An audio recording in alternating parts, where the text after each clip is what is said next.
Seputar Latsar kembali hadir di sela-sela aktivitas Anda. Bersama saya, Laili Muharani, yang akan memberikan berita-berita terbaru dan teraktual.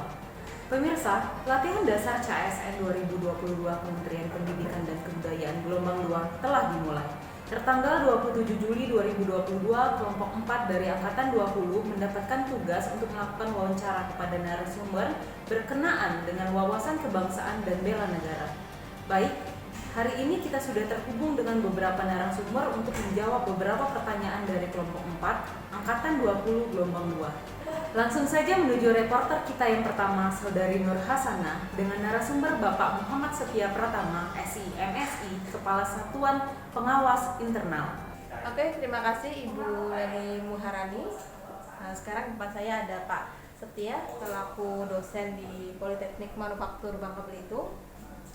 Sebelumnya saya mau tanya dulu ya ke Bapak nih. Ya, siap. Sudah pernah dengar belum Pak terkait wawasan kebangsaan? Wawasan kebangsaan sudah Pak. Karena SD sudah ada kita PKN ya. Dan sampai kuliah pun ada ya Pak. Oke, saya lanjut. Saya ingin menanyakan Pak, menurut Bapak arti dari wawasan kebangsaan itu apa Pak? Wawasan kebangsaan itu artinya apa namanya? Lebih kepada persatuan dan kesatuan bangsa gitu ya, kalau secara luas gitu. Tapi kalau dipersempit lagi, kalau kita sebagai tenaga pendidik itu dengan menjiwai pekerjaan kita gitu. Menjiwai pekerjaan kita, bagaimana kita menjalankan tugas kita dengan baik ya, menyampaikan pengajaran dengan benar gitu ya kepada mahasiswa kita gitu. Jadi bagaimana kita wujudnya ya untuk mahasiswa gitu ya. Sebagai pendidik tentunya. Oke, terus tadi arti ya Pak. Terus pentingnya apa sih Pak bagi Bapak gitu ya? Kalau pentingnya itu ya sangat jelas ya, kita sebagai dosen ya harus profesional ya, serta berkarakter juga. Artinya tujuannya pasti untuk ke negara juga, lebih ke bersatu, berdaulat, adil dan makmur. Artinya sebagai pendidik dan dosen ya kita harus tulus dan ikhlas juga menjalani pekerjaan kita. Artinya kita harus tanggung jawab. Kita sebagai dosen harus menjalankan tugas kita Tridharma perguruan tinggi ya, mulai dari pengajaran, kemudian penelitian sampai dengan mengabdi ke masyarakat. Ya, artinya kita harus lebih memahami dan menghayati nilai-nilai yang ada pada tugas kita. Gitu. Oke Pak, untuk pertanyaan yang terakhir ya. Selanjutnya, menurut Bapak implementasi apa sih yang Bapak bisa terapkan ya sebagai dosen tentunya, implementasi dari nilai wawasan kebangsaan? Implementasinya itu lebih ke ini ya, mengajarkan mahasiswa itu bisa lebih berkarakter gitu ya, bisa lebih berkarakter, kemudian belajarnya bisa, kan sudah MBKM juga nih, mereka belajar kampus merdeka, artinya mahasiswa juga bisa memilih gitu ya ilmu yang diminati sekarang. Artinya kita tidak terpaku pada satu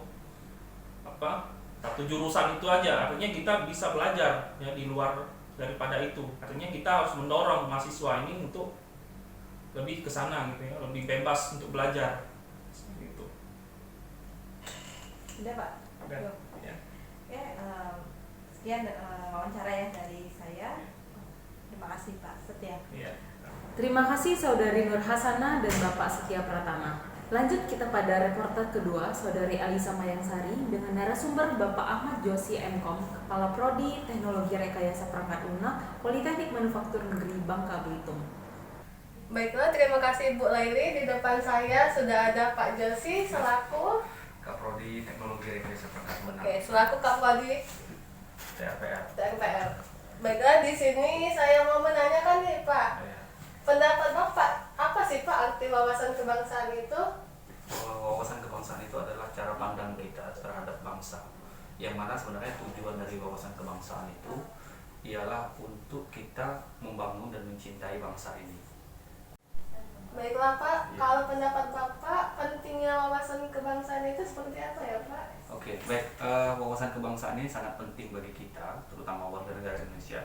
yang mana dengan wawasan kebangsaan ini kita bisa mencintai negeri kita ini, bisa mencintai pekerjaan yang kita saat ini, yang bisa tentunya membangun bangsa.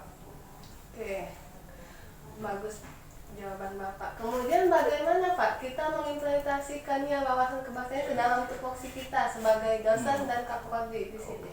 Oke, baik. Wawasan kebangsaan ini sebetulnya hal yang bisa diimplementasikan pada setiap pekerjaan. Kalau saya sendiri sebagai seorang Kapolri, saya mengimplementasikan dengan cara melakukan ataupun bertanggung jawab terhadap hal-hal yang diamanahkan oleh atasan, yang mana tujuan dari tanggung jawab tersebut adalah pekerjaan kita itu dapat berhasil dan sukses sesuai dengan yang diarahkan oleh pimpinan, seperti itu. Oke, baiklah Pak. Terima kasih Pak Jose atas jawabannya. Ya, sama-sama ya. Terima kasih Saudari Elisa Mayangsari dan Bapak Ahmad Yosi. Lanjut kita pada reporter ketiga, Saudari Novita Sari dengan narasumber Bapak Subekhan MT, Kepala Perpustakaan Politeknik Manufaktur Negeri Bangka Belitung. Terima kasih kepada Ibu Laili Muharani. Baiklah, di hadapan kita sudah ada dosen dari Politeknik Manufaktur Negeri Bangka Belitung dan juga ya Kepala Perpustakaan yang ada di Politeknik Manufaktur Negeri Bangka Belitung. Kalau untuk saat ini, bagaimana cara Bapak menerapkan wawasan kebangsaan di dalam menjalankan tupoksi pekerjaan Bapak sendiri? Pekerjaan saya itu alhamdulillah banyak nyebutnya banyak ngerangkep. Kalau sebagai penghuni perpustakaan sendiri, kami harus menjaga koleksi bahan pustaka di sini sesuai dengan nilai-nilai yang harus dijaga. Artinya sekalipun di sini perguruan tinggi gitu ya, ada yang namanya kebebasan akademik gitu. Tapi jika ada bahan pustaka hibah dari mana gitu ya, isinya tentang ajakan-ajakan persuasif sekali tentang nilai-nilai yang bertentangan dengan nilai luhur bangsa, ya harus kami perhatikan. Demikian pula terhadap buku-buku tertentu yang kita rasakan perlu dibaca lebih dalam. Siapa tahu di dalamnya ada pesan-pesan aneh gitu bagi pembaca yang dapat merusak tatanan nilai bangsa, harus segera diisolirkan dari pengunjung gitu. Kemudian kepribadi kita sendiri, ya itu, jangan pernah lupa dengan sumpah jabatan lah yang paling ini. Kita kan setiap pegawai di sini disuruh berjanji menjalankan tugasnya baik-baik gitu ya.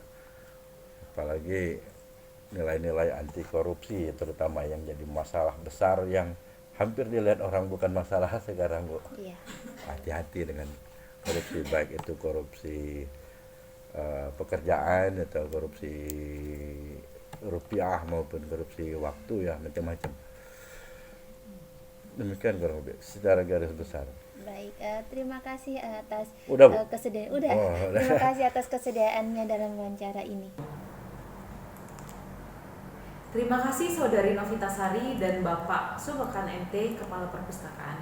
Lanjut kita pada reporter keempat, Saudari Yang Agita Rindri dengan kesimpulan dari berita hari ini.